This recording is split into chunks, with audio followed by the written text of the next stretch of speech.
আসসালামু আলাইকুম প্রিয় দর্শক, মাহবুব সৈকত আমন্ত্রণ জানাচ্ছি মাই টিভি সংলাপে। দর্শক, আপনারা জানেন যে আমরা মাই টিভি সংলাপে সমসাময়িক গুরুত্বপূর্ণ বিষয় নিয়ে আলোচনা করি।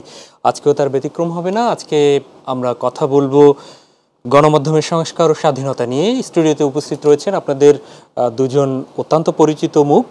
আমি পরিচয় করে দিচ্ছি। আমার ডান দিক থেকে রয়েছেন doctor Asaduzzaman Ripon, vice chairman BNP এবং সাবেক সম্পাদক দেশকাল পত্রিকা, এবং একই সাথে বাম পাশে রয়েছেন আপনাদের আরও একজন অত্যন্ত পরিচিত এবং প্রিয় একজন লেখকও, হাসান হাফিজ, সম্পাদক কালের কণ্ঠ এবং সভাপতি জাতীয় প্রেস ক্লাব। আপনাদের দুজনকেই স্টুডিওতে স্বাগত জানাচ্ছি। ধন্যবাদ। আমি প্রথমেই শুরু করব জনাব হাসান হাফিজ আপনাকে দিয়ে। তার আগে প্রিয় দর্শক, আপনাদের সাথে যে বিষয়টি বলতে হয় তা হচ্ছে যে আমরা সাম্প্রতিক সময়ে বেশ শুনছি সংস্কার সংস্কার সংস্কার এই কথাটি, বিশেষ করে বৈষম্যহীন দেশ গড়ার স্বপ্ন নিয়ে যে অসংখ্য ছাত্র জনতা রক্ত দিয়েছিল, জীবন দিয়েছিল, আত্মত্যাগ করেছে, তার মাধ্যমে আবারও আমরা 5 আগস্ট কিংবা 36 জুলাই যে নতুন এক বাংলাদেশ পেলাম, সেই বাংলাদেশ কোথায় যাচ্ছে, কিভাবে যাচ্ছে, এর পেছনে কারা কারা রয়েছেন এবং গণমাধ্যম ভূমিকা কি পালন করতে পারছে নাকি আশাহত করছে, সেই বিষয়গুলো আজকে আমরা নিয়ে আসতে চাই।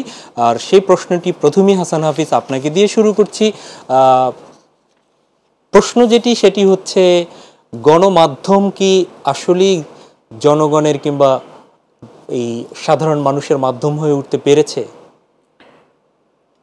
হয়ে ওঠার চেষ্টা করছে। আসলে একটু সময় সাপেক্ষ, সব কিছুর মধ্যেই তো ধৈর্য ধরতে হবে, তাই না? আমরা যেরকম সংস্কার বলছি, তারপরে অন্তর্বর্তী সরকারের দ্বারা অনেক পরিবর্তন আমরা আশা করছি, কিন্তু তাদেরকে সেই সময়টা দিতে হবে। জি। এখন তাদের বয়স তো 2 মাস হতে চললো আর কি। জি। তো এই এত কম সময়ে তাদের উপরে এত চাপটা পড়েছে, সব ধরনের আপনি সব কিছু ভেঙে পড়েছে। বিচার ব্যবস্থা ভেঙে পড়েছে, প্রশাসন ভেঙে পড়েছে, আমলাতন্ত্র, তারপর শিক্ষা ব্যবস্থা, স্বাস্থ্য ব্যবস্থা, সব দিকে এই অবকাঠামোগত এগুলি ঠিকঠাক করতে কিন্তু দীর্ঘ সময়ের প্রয়োজন হবে। এই অন্তর্বর্তী সরকার একটা ভিত্তি তৈরি করে দেবে, সেটাকে একটা নির্বাচিত সরকার, একটা গ্রহণযোগ্য অবাধ সুষ্ঠু নির্বাচন এবং প্রত্যেকের ভোটাধিকার যেখানে নিশ্চিত হবে, যেটা আমরা হারিয়েছিলাম। পতিত স্বৈরাচার যেটা কেড়ে নিয়েছিল, রাতের ভোট করে, ডামি নির্বাচন করে, বিনা প্রতিদ্বন্দ্বিতার নির্বাচন করে বাংলাদেশকে যে একটা কলঙ্কের একটা কালিমালিপ্ত অধ্যায়ে বাংলাদেশকে পৌঁছে দিয়েছিল, সেই হৃত গৌরব আমাদের ছাত্র জনতা একটা সর্বপ্লাবী অভ্যুত্থানের ব্যাপারে মধ্য দিয়ে কিন্তু আমাদেরকে এটা একটা বিশ্ব সমাজে আমাদের একটা উচ্চ স্থানে প্রতিষ্ঠা করেছে। আপনি 36 জুলাই বললেন, 36 জুলাই কিন্তু শেষ হয়নি, এটা কিন্তু একটা চলমান প্রক্রিয়া, সংস্কারও একটা চলমান প্রক্রিয়া। আপনার 2 বছর পরে একটা সংকট তৈরি হবে, সেটাকে অ্যাড্রেস করতে হবে, তখনকার সংস্কারটা একটু অন্যরকম হবে। আমরা এখনই বলতে পারছি না সেটা কী হবে। তো গণমাধ্যমও কিন্তু তার অংশ একটা। গণমাধ্যমে অবরুদ্ধ একটা আমরা সময় পার করেছি, সেলফ সেন্সরশিপ হয়েছে, তারপরে ডিকটেশন দিয়ে চলেছে, তারপরে আপনি জানেন এই ইলেকট্রনিক মিডিয়াগুলি নিয়ন্ত্রিত ছিল, সামরিক গোয়েন্দারা সেটা নিয়ন্ত্রণ করতো, কে আসবে কে আসবে না, কি বলতে পারবে কি বলতে পারবে না, সেগুলি একটা উপর থেকে আরোপিত নাজিল করা একটা ব্যবস্থার মধ্য দিয়ে চলেছে। সেটা থেকে আমরা মুক্ত হয়েছি। তো আমাদের নিজের পায়ে দাঁড়াতে, পাখি যদি খাঁচায় আপনি বন্দি করে রাখেন, তাহলে কিন্তু আপনি ছেড়ে দিলেও উড়তে গিয়ে সে বাধা পায়, স্বাভাবিকভাবে উঠতে পারে না, সেই অবস্থাটা হয়েছে। তো এটার জন্যে সময় লাগবে এবং মিডিয়া সংস্কার কমিশনও গঠিত হবে বলে আমরা শুনতে পাচ্ছি।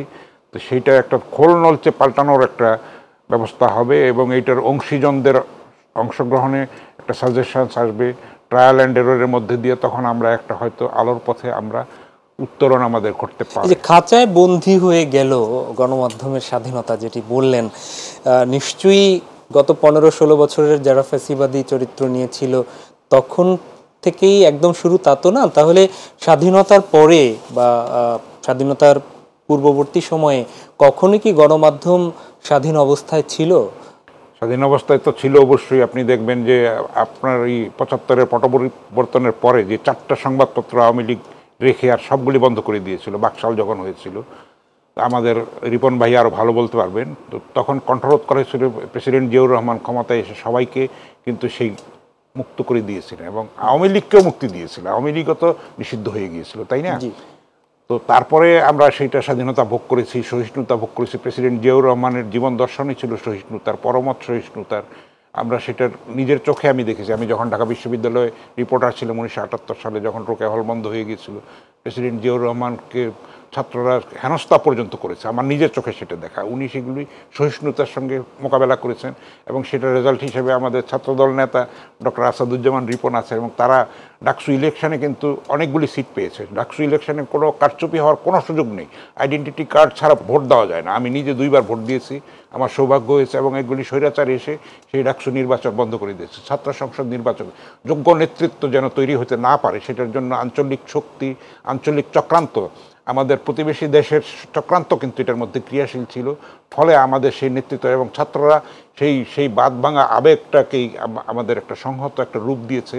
আমাদের কাজ হবে সেটাকে এগিয়ে নিয়ে যাওয়া। একটা 20-25 জনের উপদেষ্টা তো এই পরিবর্তনটা করতে পারবে না, তাদের হাতে আলাউদ্দিনের ম্যাজিক নেই যে একটা দৈত্য এসে হঠাৎ করে রাতারাতি চেঞ্জ করে দিয়ে। প্রত্যেকটা মানুষের দায়িত্ব আছে এই সংস্কারটাকে এগিয়ে নিয়ে যাওয়ার, এই পরিবর্তনটাকে সংহত করা, এটাকে সামনের দিকে এগিয়ে নিয়ে যাওয়া এবং এটার ফসল ঘরে ঘরে যেন পৌঁছায়। এবার যদি আমরা ব্যর্থ হই তাহলে হয়তো 50 বছর 100 বছর লেগে যেতে পারে। ফলে অত্যন্ত সতর্কতার সঙ্গে ষড়যন্ত্র হচ্ছে, দেশের মধ্যে হচ্ছে, দেশের বাইরে হচ্ছে, আঞ্চলিকভাবে হচ্ছে, আন্তর্জাতিকভাবে হচ্ছে। আমাদের কিন্তু খুবই সতর্কভাবে এগুতে হবে।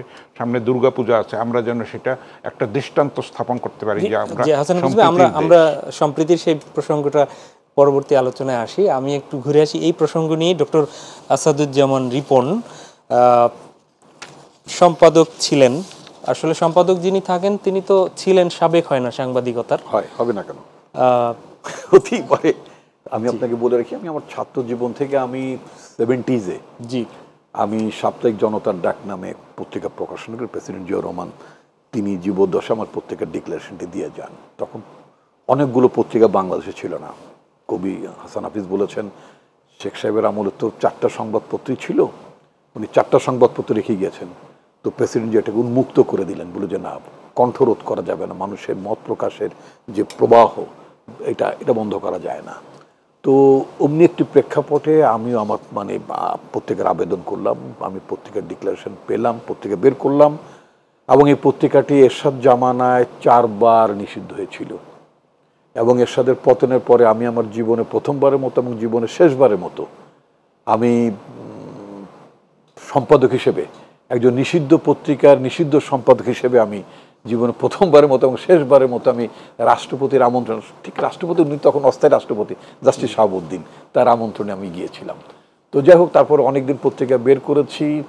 পরবর্তীতে পত্রিকা বের করার সময় অনেকগুলো পত্রিকা বের করতাম। আমার কূটনৈতিক বিষয়ক পত্রিকা আছে, ডিপ্লোম্যাট অ্যান্ড গ্লোবাল বাংলাদেশ। তারপরে একটা অত্যন্ত বহুল প্রচারিত একটি পত্রিকা ছিল টেলিভিশন, এবং একসময় এটা 42,000-এর মতো সার্কুলেশন হতো উইদাউট হ্যাভিং এনি অ্যাডভার্টাইজমেন্ট, মানে অ্যাডভার্টাইজমেন্টের পেছনে আমরা ছুটতাম না। যাই হোক, আমাদের একটা স্বাস্থ্য বিষয়ক পত্রিকা এখনো আছে, সেটা হচ্ছে প্রেসক্রিপশন। এই যে আপনি বললেন, বলছি আমার স্ত্রী সম্পাদনা উনি একজন ডাক্তার, মেডিকেল জার্নাল নামে আমাদের পত্রিকা আছে। পিপল নামে একটা পত্রিকা যেটা 60s বেরোতো, আনোয়ার জাহিদ সাহেব, এটা আবিদুর রহমান সম্পাদক ছিলেন, আবিদুর রহমান সাহেব সম্পাদক, পুড়িয়ে দিয়েছিল 71, রাইট, 71-এর 25 মার্চের রাতে পুড়িয়ে দিল। ওই পত্রিকাটি পরবর্তীতে আমি প্রকাশ করি। তো এটা will be happy to know যে আমরা 28 তারিখে, এই মাসের 28 তারিখে আমরা প্রিন্ট এডিশন আমরা যেতে পারছি না রাইট নাও, বাট আমরা অনলাইন আমরা বাইলিঙ্গুয়াল বাংলা ইংরেজিতে আমরা খুব বড় আকারে অনলাইন পোর্টাল হিসেবে আমরা বের করছি। অর্থাৎ আমার রাজনীতির পাশাপাশি পেশা বরাবরই আপনার সংবাদপত্র, লেখালেখি এগুলি ছিল। রিপন ভাই, আপনার এই তথ্যটা দেয় আমার হয়তো পরবর্তীতে আলোচনার সুবিধা হবে যে এই পত্রিকাটি বর্তমান সময়ে আপনি কি আপনাকে প্রোটেক্ট করার জন্য একটা অস্ত্র হিসাবে ব্যবহার করবেন কিনা সেটি আমি পরে বলবো। নিশ্চয়ই একটু হার্ডভাবে বললাম। প্রশ্ন হচ্ছে যে আপনি কখন থেকে আসলে খেয়াল করলেন যে চতুর্থ স্তম্ভ রাষ্ট্রের হওয়ার কথা, সে অথবা বিকল্প সরকার হিসেবে সরকারকে পথ দেখানোর কথা, সেই জায়গাটি কবে থেকে বন্ধ হয়ে গেল? এটি কি গণমাধ্যমের সাথে যারা সংশ্লিষ্ট কর্মী তারাই বন্ধ করে দিল, না রাষ্ট্র আসলে বাধ্য করে? দেখুন, আপনি একটা জিনিস খেয়াল করেছেন, আমি কিন্তু এই যে গণমাধ্যম শব্দটি আপনারা অনেকেই ব্যবহার করতে পছন্দ করেন। আমি বলেছি যে আমি 70s এই প্রফেশনে যুক্ত, জি, এই শিল্পের সাথে যুক্ত বলা যেতে পারে। আমি কিন্তু এই মাধ্যমটাকে কখনোই গণমাধ্যম বলতাম না, কারণ এটা যেটা কবি হাসান হাফিজ বলেছেন, এটা গণমাধ্যমে উঠতে পারেনি। আপনি দেখবেন ইন্ডিয়াতে মিডিয়া রেগুলেটরি কমিশন আছে, মিডিয়া অ্যান্ড মাস মিডিয়া এক শব্দ না। মাধ্যম এবং গণমাধ্যম কখনো, এই যে শেখ হাসিনার যে স্বৈরাচারী সরকারের 5 তারিখের যে দুপুরবেলা পতন ঘটলো, আপনারা এই যে ইলেকট্রনিক মিডিয়ার লোকেরা, আপনারা কি দুপুর 12টা পর্যন্ত কি জনগণকে বুঝাতে চেয়েছিলেন যে শেখ হাসিনা যাচ্ছে? না, পারেননি, করতে পারেননি। বাস্তবতা হচ্ছে এটা।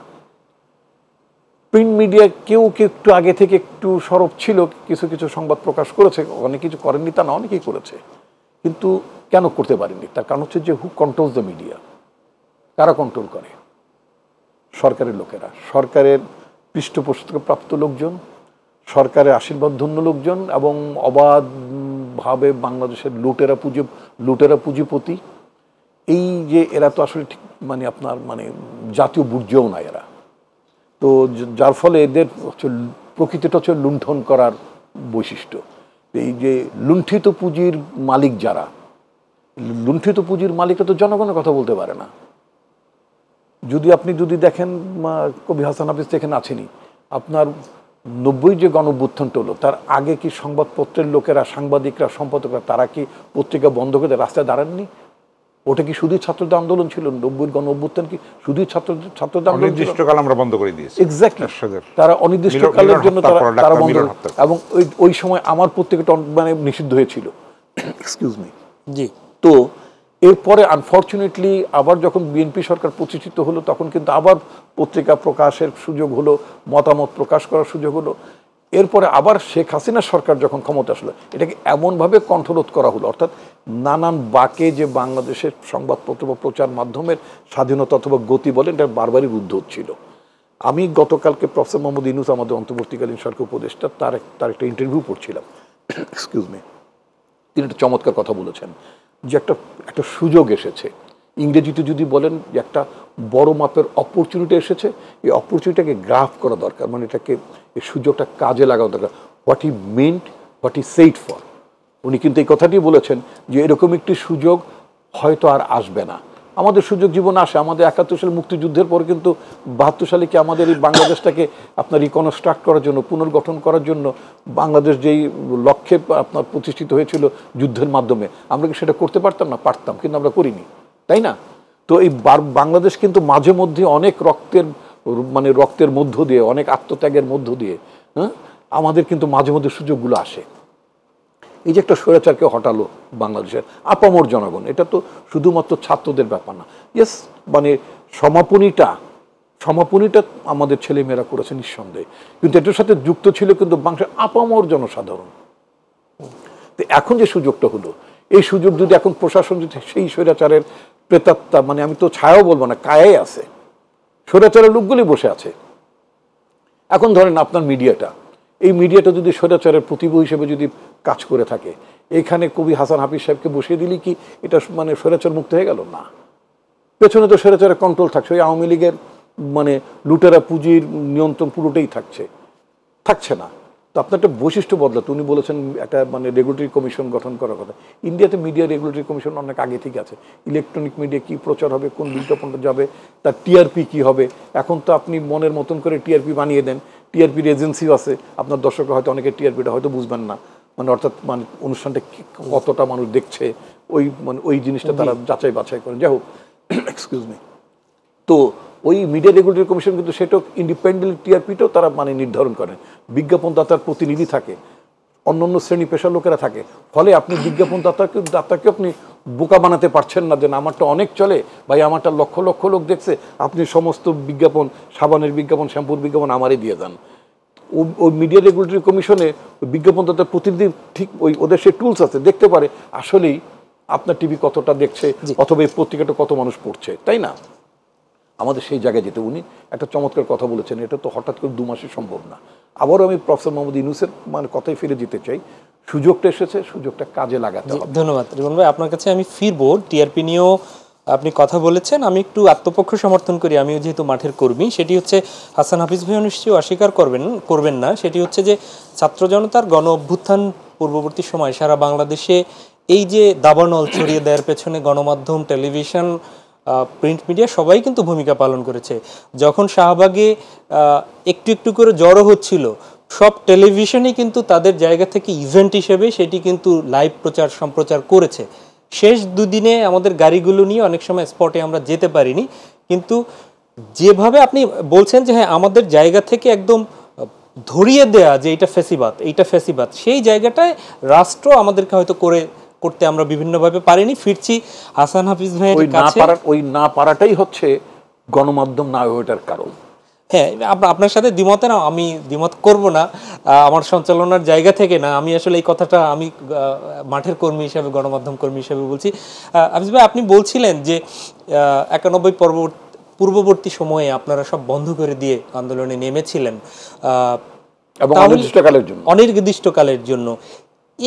এই যে নেমে একসাথে সিদ্ধান্ত দিয়ে বন্ধ থাকবে অথবা এক কলম ব্ল্যাক থাকবে, আজকে প্রকাশ হবে না, এই যে সেই যে ক্ষমতাটা, সেটি কবে থেকে আসলে খেয়াল করলেন? নষ্ট হয়েছে আসলে। যদি সত্যি কথা বলি তাহলে আমাদের দেশ তো দুই ভাগে বিভক্ত, একদিকে আওয়ামী লীগ, একদিকে বিএনপি। তো এটার বাইরেও যে শক্তি থাকতে পারে, অন্য চিন্তা করতে পারে, মোটা দাগে সেটা নাই, কিন্তু সেটা দুঃখজনক। ফলে সবগুলি ক্ষেত্রেই কিন্তু এই অঙ্গ সংগঠনের পরিণত হয়েছে, যার যার লক্ষ্য থেকে ছাত্র রাজনীতি লেজুর ভিত্তিতে পরিণত হয়েছে। ছাত্রলীগ যে কি দানব হয়ে উঠেছিল সেটা আমরা প্রত্যক্ষ করেছি, সেটার রেশ এখন রয়ে গেছে। গতকাল মাত্র আবরারের মৃত্যুবার্ষিকী গেল, সেই আবরার ছিল নিউক্লিয়াস এই ভারতীয় আধিপত্যবাদ বিরোধী আন্দোলনের সে জীবন দিয়ে এটা প্রতিষ্ঠা করেছে, এবং আমরা সেটা ছাত্ররা কিন্তু দেয়ালে দেয়ালে সেটা লিখেছে যে আবরার উই মেড। হ্যাঁ, তো এটা রাজনৈতিক দলগুলি এত ত্যাগ স্বীকার করেছে, এত তাদের জেল জুলুম, ঘর ছাড়া হয়ে হত্যা, গুম, ক্রসফায়ারের শিকার হয়েছে, সমস্ত কিছু পুঞ্জীভূত ক্ষোভের পরে সাধারণ মানুষ নেমে এসছে। এটাকে বলা হয়, অনেকে এটাকে বিপ্লব বলতে চান না। তো বিপ্লব মানে কি রক্তারক্তি হতে হবে? সেই সনাতন এটার চেঞ্জ হওয়া উচিত আমি মনে করি সংজ্ঞাটা। এখন অনেকে বলে যে এটা প্রিপ্ল্যান ছিল, সব কিছু প্রিপ্ল্যান। লক্ষ লক্ষ মানুষ যে নেমে এসছে, মা বোনেরা নেমে এসছে, মানে সবাই মৃত্যু নিশ্চিত জেনেও বেরিয়ে এসছে। বাংলাদেশের ইতিহাসে না, শুধু পৃথিবীর ইতিহাসে এটা একটা বিরল ঘটনা। এটা তো প্রিপ্ল্যান ছিল না। মানুষ এত ক্ষুব্ধ ছিল, এত অতিষ্ঠ ছিল, স্বৈরাচারের দ্বারা নিষ্পিষ্ট ছিল, ফলে তারা কিন্তু জীবন বাজি রেখে এটা নেমে এসছে। এবং এত প্রাণহানি এত কম সময়ে এটা পৃথিবীর ইতিহাসে কিন্তু আপনি পাবেন না। 71 সালেও এরকম এত কম সময়ের মধ্যে এত প্রাণহানি হয় নাই সত্যিকার অর্থে যদি বলেন। একটু 30 লক্ষ শহীদ বলা হয়, সেটাও কিন্তু একটা, অনেকে এটা নিয়ে প্রশ্ন তোলেন। হ্যাঁ, তো এখন আপনি দেখেন এটা প্রিপ্ল্যান যদি কিছুটা থাকেও পুরাটা ছিল না। ফলে এই স্পিরিটটাকে সম্মান করতে হবে, আমাদের রাজনীতিকদেরকে এইটার থেকে পাঠটা নিতে হবে। ছাত্ররা কি চায়, বৈষম্য বিরোধী যে তারা একটা সমাজ চায়, তারা কিন্তু যখন নিরাপদ সড়ক আন্দোলন শুরু করেছিল তারা বলেছিল কিন্তু অহিংস এবং সুশৃঙ্খল একটা কিন্তু তারা নজির তৈরি করেছিল, সেটাও নস্যাৎ করেছে সেই স্বৈরাচার, পতিত স্বৈরাচার। ওদেরকে প্রতিশ্রুতি দিয়ে সেই প্রতিশ্রুতি ভঙ্গ করেছে। কোটা আন্দোলন যে এক দফা আন্দোলনে পরিণত হলো, সেটাও তো একটা অনিবার্য পরিণতি ছিল। এটা কিন্তু প্রথমে লক্ষ্য ছিল না, কিন্তু মানুষের মনের ভাষাটা ওরা প্রকাশ করতে পেরেছে, সেটা বাস্তবায়ন করতে পেরেছে। রাজনৈতিক দলগুলির দীর্ঘ আন্দোলনের ফসল হিসাবে, পরিণতি হিসাবে এটা হয়েছে। ফলে আমি বারবার বলবো যে এই সংস্কারের জন্য প্রত্যেক নাগরিকের দায়িত্ব পালন করতে হবে যার যার ক্ষেত্র থেকে, এবং সংস্কারটা আমাদের মাইন্ডসেটটা চেঞ্জ করতে হবে, প্রত্যেককে করতে হবে। শুধু রাজনৈতিক দলকে দিলে তো হবে না, তারাই দেশ শাসন করবে। তাদের রাজনীতিতেও গুণগত পরিবর্তনের কিছু কিছু লক্ষণ আমরা দেখতে পাচ্ছি, সেটা একটা আশাবাদী দিক। আমরা আশা করব যে আমরা একটা আলোর পথে যাব, জি নিশ্চয়ই, এবং এই হতাশাকে দূর করতে পারব নিশ্চয়ই। এবং মানে আপনি বলেছিলেন যে আসলে আওয়ামী লীগ বিএনপির দুইটা ভাগ হয়ে গিয়েছে, সেখানে পন্থী, আজকে হাসান হাফিজ সে তো পন্থী থাকার কথা না, সে তো সবার জন্য জাতীয় সম্পদ হওয়ার কথা। এরকম বড় বড় লেখক, কবি, সাহিত্যিক, সাংবাদিক পন্থী হয়ে যাওয়ার পেছনে কারা পন্থীটা করলো, নিজেরাই হলাম না কেউ আমাদেরকে পন্থী বানিয়ে দিল, সে আলোচনায় ফিরবো। তবে ছোট্ট একটা বিরতি নিতে হচ্ছে। প্রিয় দর্শক, মাই টিভি সংলাপে নিচ্ছে ছোট্ট একটা বিরতি, সঙ্গেই থাকুন আমাদের।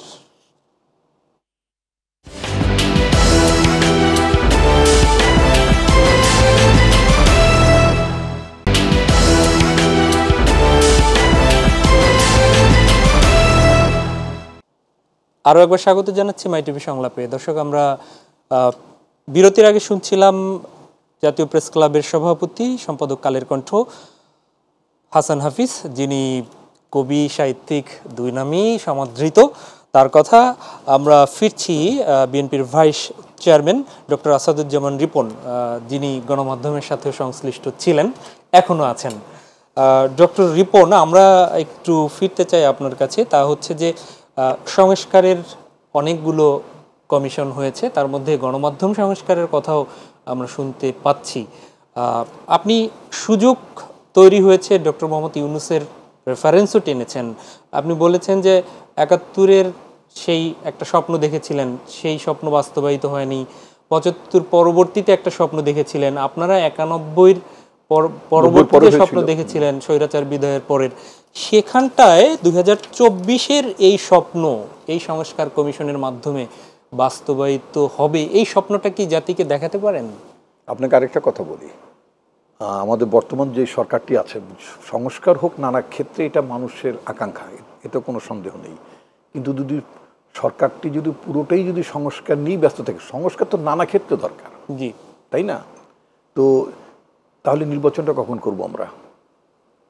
নির্বাচনটা তো করা দরকার। আপনি বলেন কখন আমি করতে চাই। একটা অনির্বাচিত সরকার যদি দীর্ঘ সময় ধরে থাকে, যেটা কবি হাসান হাফিজ বলেছেন, যেটা হচ্ছে যে আপনার চক্রান্ত হচ্ছে, ষড়যন্ত্র হচ্ছে দেশে, দেশের বাইরে, এমনকি যে আপনার এই যে কোথায় নীলফামারী না কোথায় ওই যে মেয়েটা তাপসী, কোন জেলায়,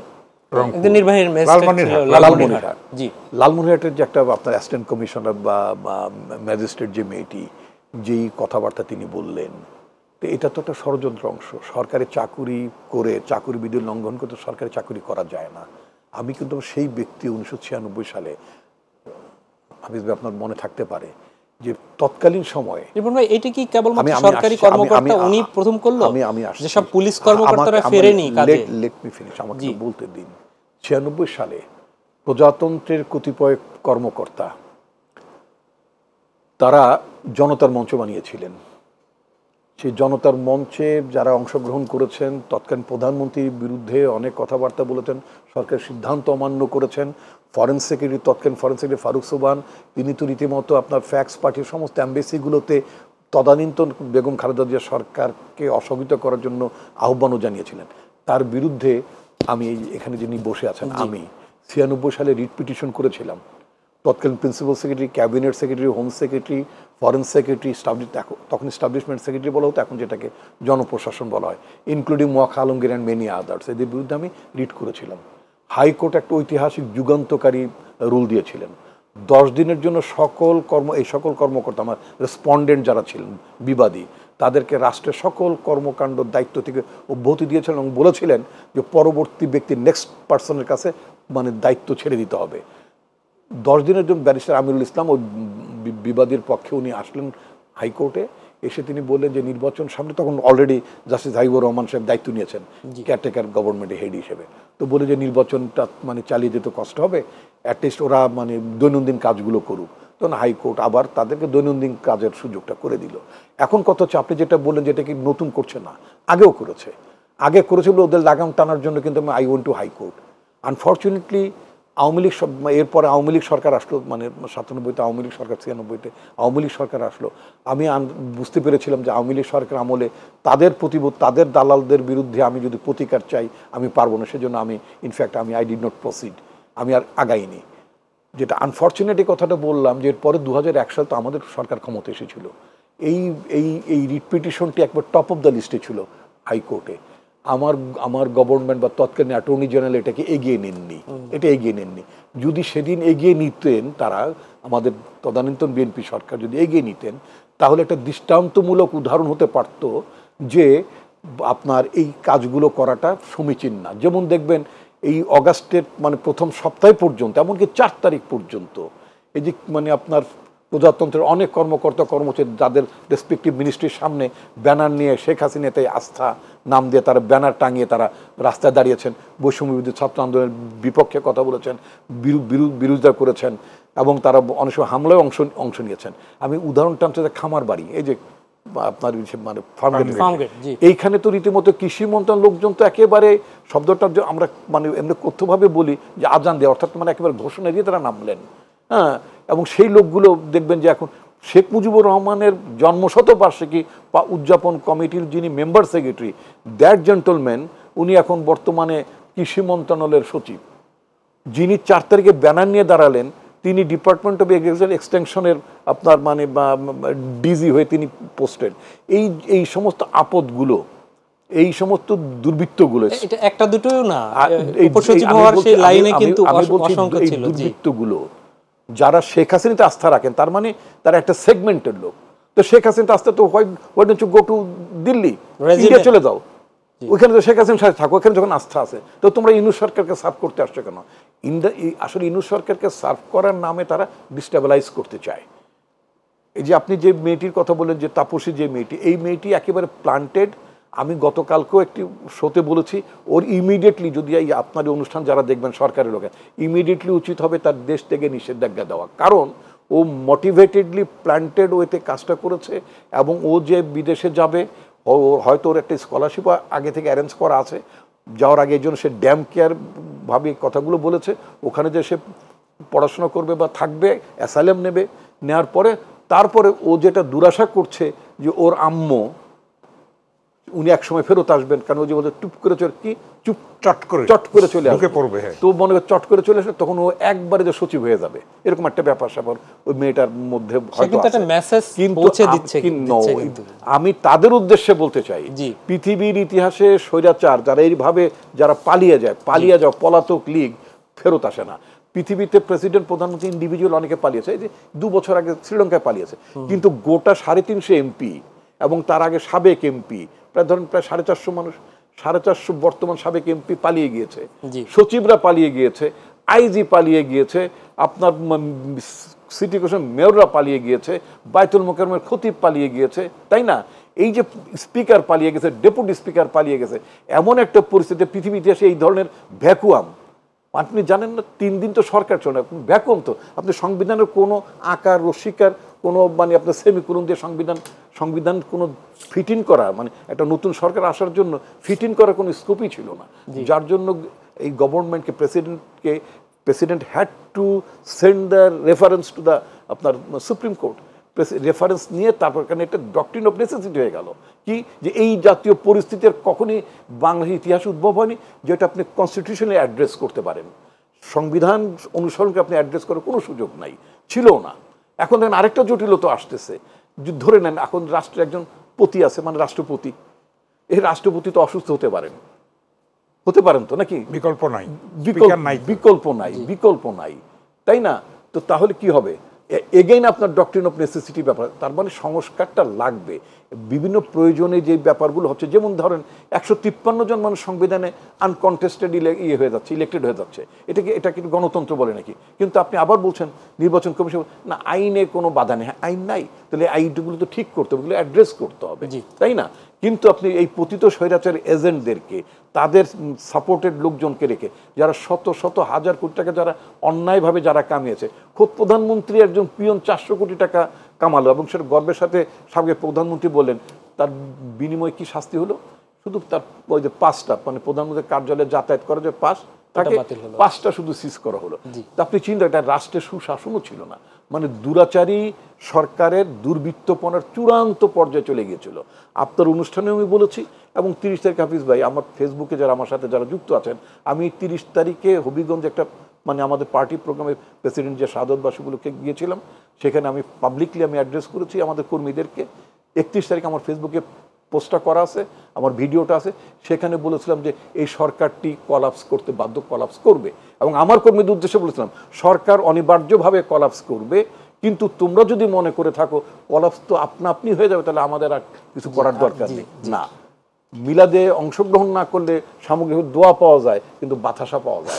একজন কর্মীদের বলেছিলাম যে অংশগ্রহণ করে, আমাদের কর্মীরা অংশগ্রহণ করেছেন। আরেকটি কথা বলছি, ওই 30 তারিখে বলেছিলাম সরকারের পতন অনিবার্য, কিন্তু এরপরে স্বাভাবিকভাবে বিএনপি ক্ষমতা আসবে। বিএনপি ক্ষমতা আসার পরে এই বিগত মানে তৎকালীন বললাম, এই সরকার তখন তো তৎকালীন হয়নি, তখন আমি যদি এই সরকারের লোকেরা যেভাবে আলু বালু নানান কিছু খাই দেয়, যে দুর্বৃত্তপনা করে, একই কাজে বিএনপির লোকরা যদি লিপ্ত হয়, সেটা খুব ভুল হবে। এই কথাটা আমি মে মাসের 30 তারিখে ওয়ার্ন করেছিলাম, এবং ইনসিডেন্ট দ্যাট হ্যাপেন্ড। জি, আমি সেই প্রসঙ্গে আসলে ফিরতে চাই, তবে আমি একটু ঘুরে আসি হাসান হাফিজ আপনার কাছে। আমি যে প্রশ্নটি বিরতির আগে রেখেছিলাম, যে সাংবাদিকতায় অথবা সাংবাদিকতা করতে হলে আমাকে বা আমাদেরকে কি পন্থী হতেই হবে? এটি কি একদম ম্যান্ডেটরি? এটা তো বাঞ্ছনীয় নয় আসলে। ট্রেড ইউনিয়ন করতে গেলে যদি মালিকের বিরুদ্ধে লড়াই করতে হয়, তারপর রুজির অধিকার প্রতিষ্ঠা করতে হয়, সেখানে রাজনৈতিক দলের আমার ব্যক্তিগত বিশ্বাস সেটা ভিন্ন জিনিস। আমি ভোট দিতে গেলে যে কাউকে ভোট দিতে পারি, কিন্তু ওইখানে ট্রেড ইউনিয়নে এগুলি আনাটা বাঞ্ছনীয় নয়। আপনি প্রেস ক্লাবের কতবারের নির্বাচিত? না, আমি 6 বার নির্বাচিত হয়েছি। 6 বার।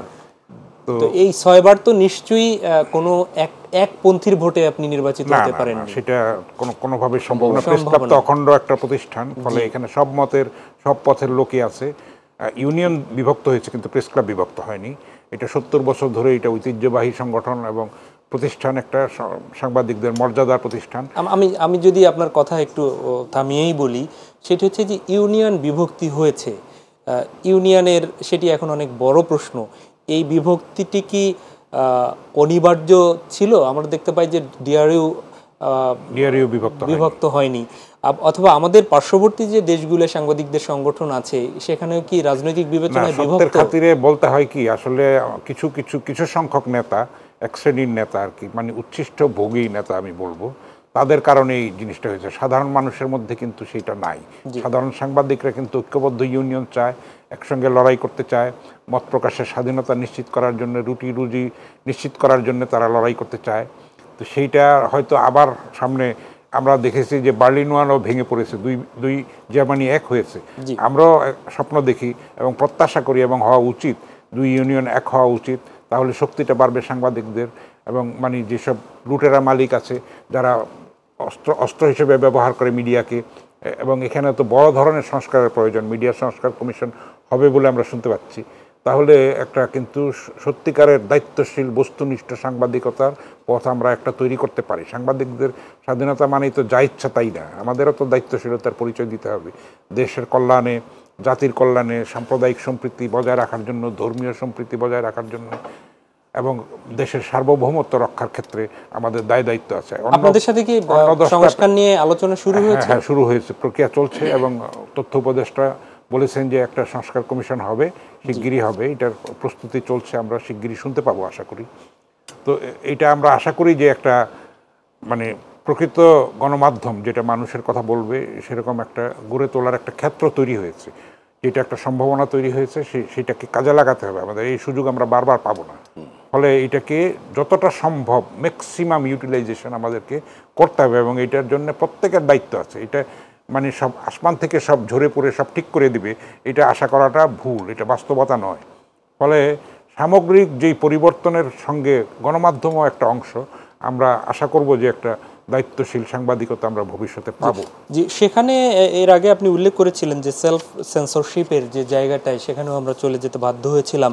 সেই অবস্থা থেকে গণমাধ্যমের যে চাপটা, সেই গণমাধ্যমের চাপের যে জায়গাটা কি ভেতরে নাকি বাহিরে, এবং এখন কি অবস্থা? এটা তো ছিল, এখন এটা তো একটা অর্গলটা ভেঙে গেছে। আমরা যে এখানে এত খোলামেলা কথা বলতে পারছি, সেটাও কিন্তু এই 36 জুলাইয়ের পরবর্তী অবদান, তাই না? আমরা তো এই কথাগুলি বলতে পারতাম না আগে। টক শোতে আমি নিজেও পার্টিসিপেট করিনি, যদিও 49 বছর ধরে আমি এই পেশায় আছি, কিন্তু কখনো আমি টক শোতে যেতাম না। কবি নজরুল, পয়লা বৈশাখ, স্বাধীনতা দিবস, বিজয় দিবস, সেসব ব্যাপারে অংশগ্রহণ করতাম। যেহেতু উচিত কথাটা বলতে পারতাম না, ফলে এটা থেকে বিরত থাকতাম। উচিত কথা বললেই তো বিপদ। আপনি নিজে জানেন যে বিশেষ করে এগুলি একটা বিশেষ নজরদারিতে ইলেকট্রনিক মিডিয়া, প্রিন্ট মিডিয়া ছিল, ফলে তাদেরকে নিগৃহীত হতে হয়েছে, এবং অনেক সংবাদপত্র বন্ধ করে দেওয়া হয়েছে, টেলিভিশন বন্ধ করে দেওয়া হয়েছে। এই যে গণ অভ্যুত্থান হলো, সেখানে 5 জন সাংবাদিক প্রাণ দিয়েছেন। সুতরাং সাংবাদিকরা নিগৃহীত হয়েছে, আহত হয়েছে, নিষ্পেষিত হয়েছে, তাদের গণমাধ্যম বন্ধ করে। এখনও কিন্তু সব গণমাধ্যম খুলে দেওয়া হয়নি, এবং কালাকানুন যেগুলি ছিল, সাইবার, তারপরে ডিজিটাল সিকিউরিটি অ্যাক্ট, এখনও কিন্তু সেগুলি লুপ্ত হয়নি। এখানে দাবি জানাবো যে এইগুলি অবিলম্বে অপসারিত হবে, এবং আমরা একটা মুক্ত গণমাধ্যমের চর্চা করার একটা ক্ষেত্র আমরা পাবো। সাংবাদিকদের বিরুদ্ধে হয়রানিমূলক মামলা, এইটার ব্যাপারে পর্যবেক্ষণ কমিটি হয়েছে, সেখানে আপনাদের হ্যাঁ, সেগুলি কিন্তু একটা গতিশীলতা আমরা দেখতে পাচ্ছি না। যে ডক্টর আসাদুজ্জামান রিপন যেটা বললেন, স্বৈরাচারের প্রেতাত্মারা যে এখনও সব জায়গায় আছে, বহাল তবিয়তে আছে, শেকড় গেড়ে আছে, সেই গতিটা আমরা দেখতে পাচ্ছি না। সংস্কারের কথা বলে তারা নির্বাচনের থেকে একটু সরে যাচ্ছে মনে হয় এটা, এবং নিত্যপণ্যের যেই নাভিশ্বাস উঠেছে মানুষের, সাধারণ মানুষের জীবনে, সেটাকেও তারা ঠিকমতো অ্যাড্রেস করতে পারছে না এখনও পর্যন্ত। আমরা চাইব যে এটা একটা কার্যকর একটা ব্যবস্থা যেন তারা নিতে পারে এবং মানুষ যেন একটা স্বস্তির নিঃশ্বাস ফেলতে পারে। এই চাঁদাবাজি থেকে, এই সিন্ডিকেটবাজি থেকে মানুষকে মুক্তি দিয়ে মানে একটা ক্রয় ক্ষমতার মধ্যে যেন নিত্যপণ্যগুলিকে আনা হয়, সেটার জন্য অবশ্য তারা চেষ্টাও করেছে। গতকাল তারা সারা দেশে একটা টাস্কফোর্স গঠন করেছে এবং সেখানে শিক্ষার্থী প্রতিনিধিও আছে। ফলে দেখা যাক, আমাদের সবার উচিত যে এই সরকারকে সহায়তা করা, যাতে একটা সুন্দর পরিবেশ একটা তৈরি করে দিয়ে যেতে পারে, তারপরে রাজনৈতিক দলগুলি সেটাকে এগিয়ে নিয়ে যাবে। হাফিজ ভাই, গণমাধ্যমের সাথে জড়িত অথবা সাংবাদিকদের বিরুদ্ধে যে মামলাগুলো হয়েছে, কেউ কেউ জেলেও গিয়েছে, সেখানে কিন্তু দুই পক্ষেরই কথা আছে। কেউ বলছেন যে এই ফ্যাসিবাদের সাথে তারা উস্কে দিয়েছে, আষ্টে পৃষ্ঠে ছিল, এরকম একটা বিষয় ছিল। আবার কেউ বলেছে সে হয়তো ঘটনাক্রমে মামলায় জড়িয়ে গিয়েছে। তো সেই জায়গাটায় আপনাদের পর্যবেক্ষণ? দুই রকমই আছে। অনেকে তো আগ বাড়িয়ে দালালি করেছে স্বৈরাচারের সঙ্গে, সেগুলিও আমাদেরকে চিহ্নিত করতে হবে এবং শাস্তি দিতে হবে, না হলে কিন্তু ভবিষ্যতে আবার এই ধরনের ঘটনার পুনরাবৃত্তি হবে। জি। এবং বন্ধ গণমাধ্যমগুলি খুলে দিতে হবে অবিলম্বে এবং কালাকানুনগুলি প্রত্যাহার করতে হবে, সেই দাবি আমরা জানাই। না হলে কিন্তু একটা মুক্ত গণমাধ্যমের চর্চার, গণতান্ত্রিক সংস্কৃতি বিনির্মাণের ক্ষেত্রটা আমরা পাবো না। বন্ধ গণমাধ্যম খুলে দেওয়ার আসলে আমরাও সবাই চাই, কিন্তু বাংলাদেশের যে গণমাধ্যম এখন, এতগুলো টেলিভিশন, এতগুলো পত্রিকা, আপনি নিশ্চয়ই জানেন, রিপন ভাই এর আগে সে বিজ্ঞাপনের জায়গায়, টিআরপির জায়গায় উঠেছিল, সেই বাজার, বিজ্ঞাপনের বাজার তো সংকুচিত হয়ে গিয়েছে। তার উপর আপনি জানেন যে যতটুকু রেভিনিউ বিজ্ঞাপন থেকে আসে, তার উপর বড় ট্যাক্স ভ্যাটেরও একটা বোঝা আছে। টিআরপির যেটি, সেটি ত্রুটিমুক্ত নয়। এর আগে সারিয়াস নামে একটি প্রতিষ্ঠান, ইন্ডিয়ান, তারা এটি দিত। এখন বাংলাদেশ সরকার যেটি করেছে সেটি নিয়েও আপত্তি আছে অনেকের। তো এই জটিলতাগুলো কিভাবে কাটিয়ে গণমাধ্যম টিকে থাকবে? এখানেও সংস্কারের ব্যাপার আছে, তাই না? এখানে কিন্তু যে নতুন মিডিয়া কমিশন যেটা গঠন করা হবে, সেখানে তারা এগুলি অ্যাড্রেস করবে, চিহ্নিত করবে, সুপারিশ দেবে, এবং এইটারও হাতে বেশি সময় নাই। অন্য কমিশনগুলির তো সময় দিয়েছে 3 মাস, 1 অক্টোবর থেকে সেটা কাজ করার কথা।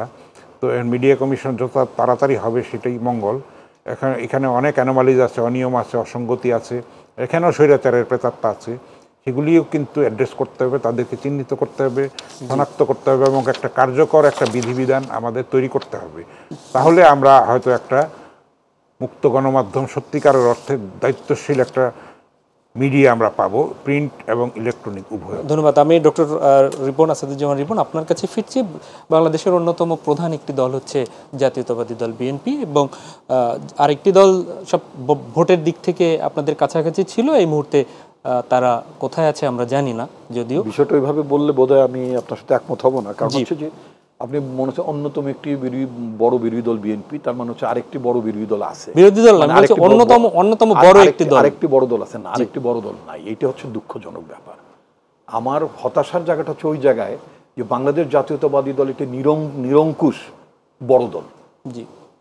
কিন্তু হতাশার জায়গা হচ্ছে আরেকটি বড় দল নেই। কেন বড় দল নেই? থাকা উচিত ছিল। তার নিজের চারিত্রিক বৈশিষ্ট্যের কারণে, তার কর্মকাণ্ডের কারণে সে জনগণের কাছে হারিয়ে গেছে। এখন সে মানে স্বৈরাচার হয়ে উঠেছে, জনগণের কাছে ধিকৃত প্রতিষ্ঠান হয়ে গেছে। কিন্তু যদি আওয়ামী লীগ যদি ধিকৃত প্রতিষ্ঠান না হতো, বাংলাদেশ জাতীয়তাবাদী দল ধরেন একটা বড় দল হিসেবে সরকার গঠন করবে, চেক অ্যান্ড ব্যালেন্সের জন্য তো আমার একটা বড় বিরোধী দলও তো লাগবে।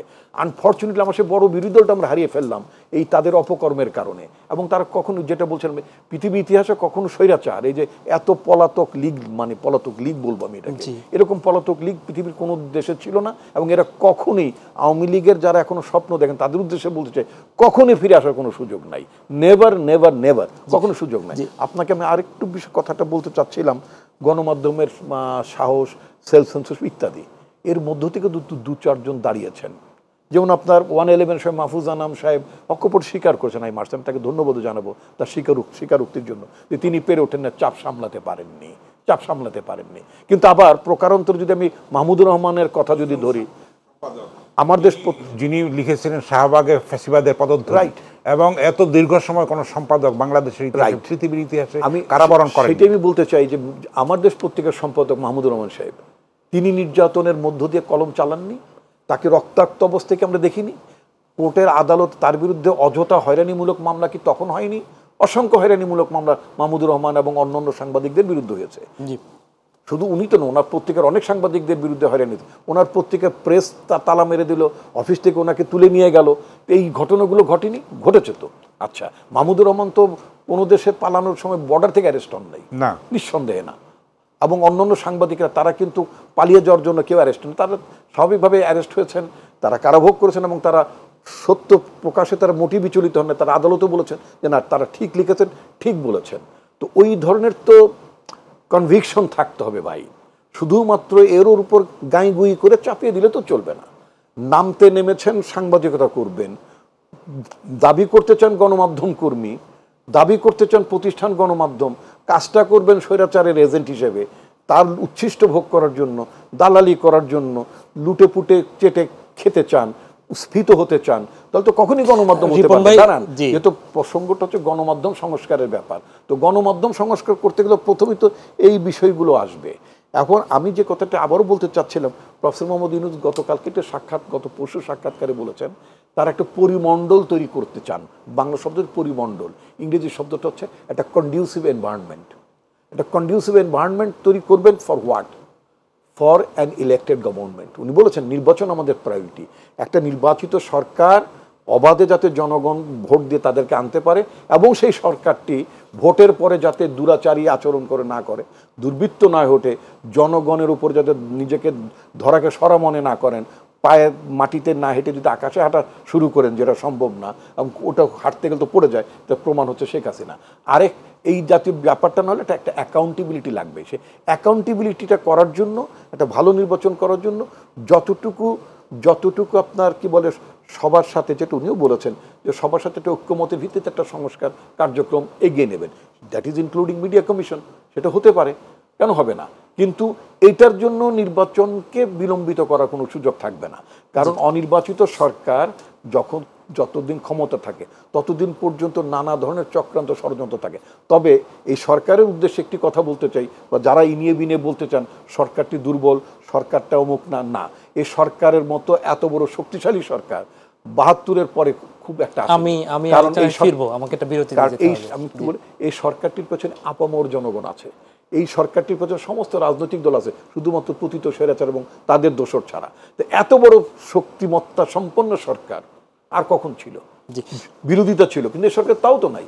সুতরাং আবারও আমি ইউনূস সাহেবের ওই কথাই বলতে চাই, তারা একটা পরিমণ্ডল তৈরি করে দিতে চান, একটা চমৎকার সুযোগ এই অভ্যুত্থানের মধ্য দিয়ে এসেছে। এই সুযোগটা আমরা কাজে লাগাতে চাই, প্রপারলি কাজে লাগাতে চাই, যাতে বাংলাদেশ একটি গণতান্ত্রিক বাংলাদেশ, রাষ্ট্রটি যাতে একটা গণতান্ত্রিক রাষ্ট্রে পরিণত হতে পারে। নিশ্চয়ই আপনি সেই প্রত্যাশা আমরাও রাখছি, এবং একটা বিরতিতে যাব, পরে হয়তো আমরা জানতে চাইবো যে যদি রাষ্ট্র ক্ষমতায় আপনারা যান, সেই সময় কি গণমাধ্যম কি আপনারা আপনাদের টোনেই কথা বলাবেন, নাকি আসলে গণমাধ্যমকে গণমাধ্যমের ভূমিকাই না রাখতে চান?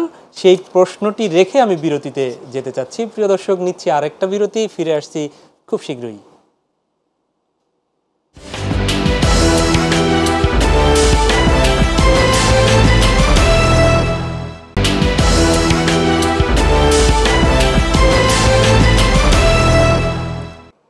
আবারও স্বাগত জানাচ্ছি মাই টিভি সংলাপে। দর্শক, আমরা কথা শুনছিলাম বিরতির আগে বিএনপির ভাইস চেয়ারম্যান ডক্টর আসাদুজ্জামান রিপনের কাছ থেকে। আমরা ফিরছি হাসান হাফিজ, জাতীয় প্রেস ক্লাবের সভাপতি এবং কালের কণ্ঠের সম্পাদক, আপনার কাছে। হাফিজ ভাই, আপনি আপাতমস্তক গণমাধ্যম কর্মী, আসলে কোন পরিচয় স্বাচ্ছন্দ্যবোধ বেশি করেন আমি ঠিক জানি না, তবে এই মুহূর্তে গণমাধ্যম কর্মী বা গণমাধ্যমের গুরু হিসেবেই আসলে জিজ্ঞেস করার, যদিও গুরু শিষ্যের সেই সম্মানজনক জায়গাটা বোধহয় একটু নড়বড় হয়ে গিয়েছে সাম্প্রতিক সময়ে, তারপরও আমরা গুরু হিসেবেই দেখতে চাই। একটি হচ্ছে যে আপনি জানেন যে সাম্প্রতিক সময়ে যে প্রতিশ্রুতিশীল যে যারা পড়াশোনা করছে তারা গণমাধ্যমে এসে তাদের ক্যারিয়ার এগিয়ে নিতে চায় না, নানাবিধ সংকটের জায়গায়, সেখানে বেতন কাঠামো, নিয়োগ কাঠামো, অনেকগুলো ওয়েস্টবোর্ড বাস্তবায়ন, এই বিষয়গুলো রয়েছে। তো সেই জায়গাটা আসলে কবে সমাধান হবে? আপনি একটি যদি গণতান্ত্রিক দেশ গড়তে চান, তাহলে কি গণমাধ্যমকে সেই পর্যায়ে না নিয়ে কি করে আগাবেন, এবং আপনাদের ভূমিকা এই সরকারের সাথে আগামী সরকার যারা আসবে তাদের জন্য কি থাকবে? গণমাধ্যম তো অবশ্যই লাগবে, সেটা তো একটা বেসিক জিনিস। সরকারের ভুল ত্রুটি দেখিয়ে দেবে, তারা চিহ্নিত করবে, সরকারের ওয়াচডগ হিসেবে কাজ করে তারা, তাই না? ফলে ওই মিডিয়া কমিশনটা যদি না হয়, তাহলে এরকম এলোপাথারি এবড়োখেবড়োই থেকে যাবে। সেটা যত তাড়াতাড়ি হবে সেটা একটা মঙ্গল, একটা সুনির্দিষ্ট গাইডলাইন, একটা স্টাডি, একটা সমীক্ষা হওয়ার পরে মানে সংবাদপত্রের যে ভূমিকা, প্রত্যাশিত ভূমিকাটা হয়তো আমরা তখন পেতে পারবো। এখন কিন্তু আমরা পাইনি।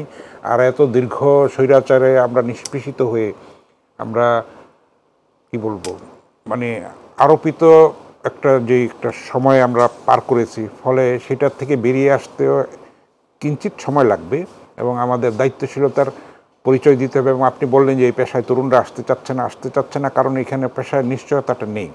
সেই অর্থে একসময় লুক্রেটিভ ছিল গণমাধ্যম, এখন কিন্তু নানান ধরনের মাল্টিমিডিয়া হয়েছে। তারপরে ফেসবুক একটা থ্রেট হয়ে দাঁড়িয়েছে প্রিন্ট মিডিয়ার জন্য, ইলেকট্রনিক মিডিয়ার জন্য। কিন্তু একটা ফেসবুক কেন এত বিকশিত হলো? যেহেতু দায়িত্বশীল সাংবাদিকতা ছিল না, ফলে আপনি একটা পানির স্রোতকে কিন্তু আপনি বাদ দিয়ে রাখতে পারবেন না। যত এটা প্রবল হতে থাকবে এটা কোনো না কোনোভাবে অন্য দিক দিয়ে বেরোবে।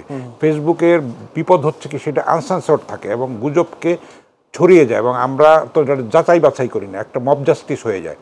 ফলে এটার একটা বিপজ্জনক দিক আছে। এটা কে সেন্সর করবে? এটা আবার যদি এটা কণ্ঠরোধ করে তাহলে আবার বলবে যে এটা ফেসিবাদী কায়দায় এটা করা হচ্ছে। ফলে যদি একটা দায়িত্বশীল সাংবাদিকতা থাকে, বস্তুনিষ্ঠ সাংবাদিকতা থাকে, একটা দেশের কল্যাণমূলক একটা মিডিয়া থাকে, তাহলে মানুষ ফেসবুককে ওইভাবে বিশ্বাস করবে না, যেটা ল্যাক ছিল। ফলে আমাদের এখন দায়িত্বটা বেড়ে গেছে আগের থেকে।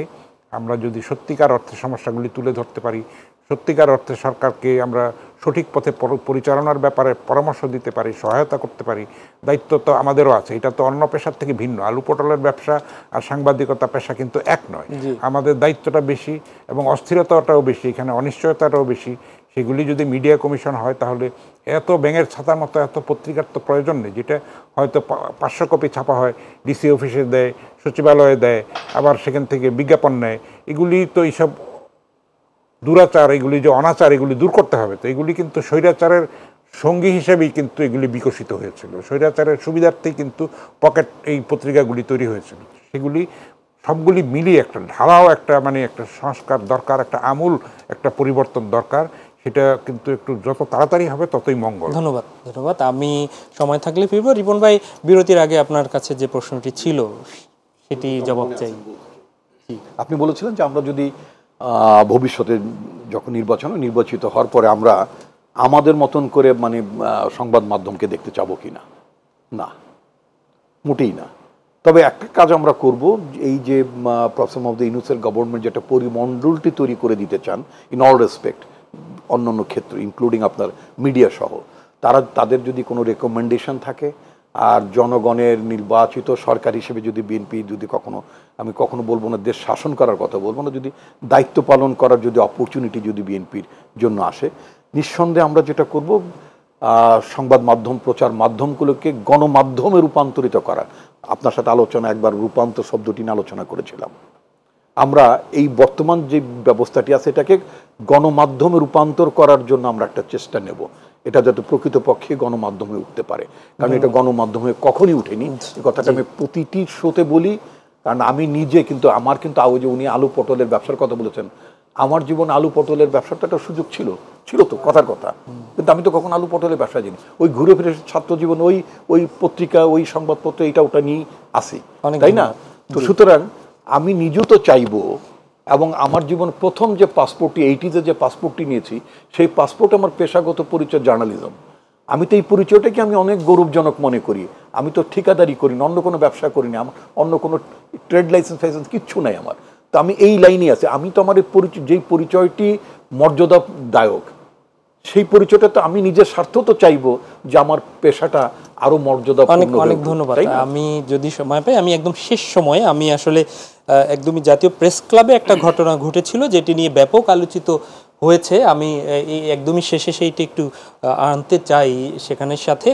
সাম্প্রতিক সময়ে যিনি বিএফইউজের সভাপতি যিনি ছিলেন গাজী রুহুল আমিন, উনি যেদিন ইন্তেকাল করলেন সেদিন সকল মতের সাংবাদিকরা এসেছিলেন এবং সেখানে প্রেস ক্লাবের মধ্যে বাংলাদেশ জামাত ইসলামের আমিরের সাথে আগের যে যারা সাংবাদিক ইউনিয়ন আওয়ামীপন্থী হিসেবে পরিচিত তাদের একটা ছবি এসছে এবং নানাবিধ কথা এসেছিল সেখানটায়। আপনি প্রেস ক্লাবের এখনকার সভাপতি, আপনার কাছ থেকে আসলে ঘটনাটা ছোট্ট করে একটু শুনতে চাই।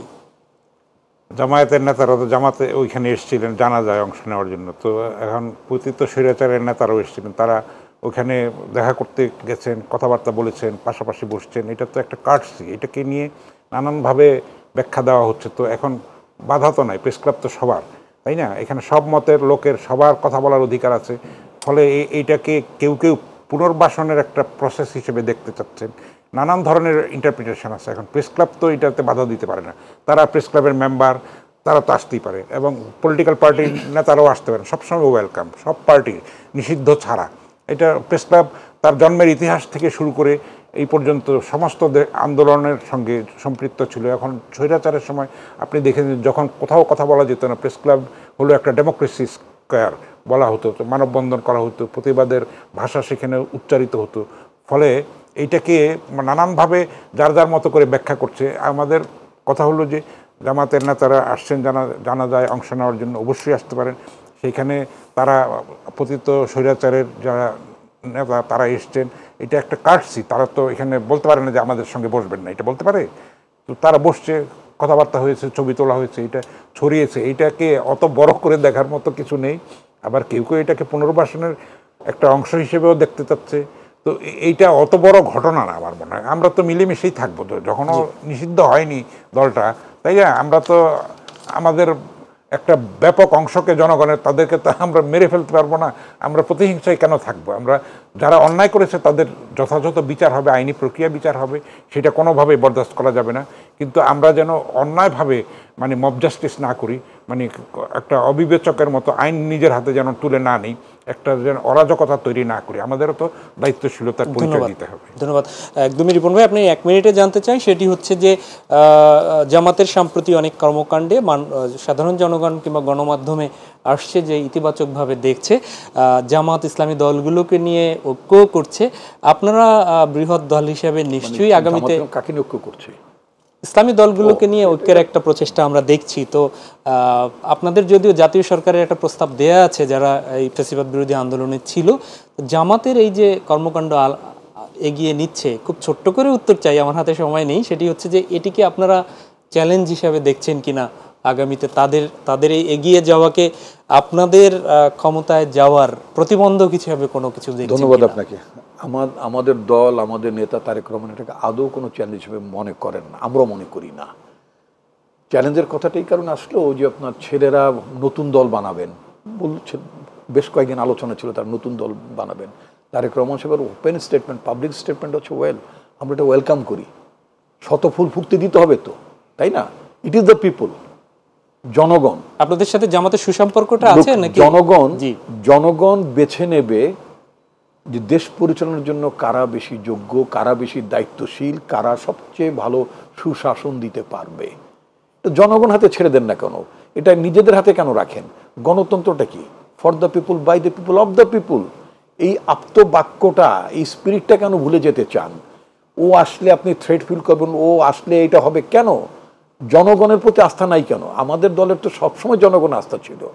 আমাদের তো বিদেশি শক্তির প্রতি আস্থা নাই। আমাদের নেত্রী বেগম খালেদা জিয়া বলতেন যে বাংলাদেশের জনগণের প্রতি আমাদের আস্থা, এবং আমাদের নেতা, আমাদের পার্টির প্রতিষ্ঠাতা শহীদ রাষ্ট্রপতি জিয়াউর রহমান ক্যাটেগরিক্যালি বলতেন যে জনগণই হচ্ছে সকল ক্ষমতার উৎস। সুতরাং আমরা জনগণের প্রতি আস্থাশীল।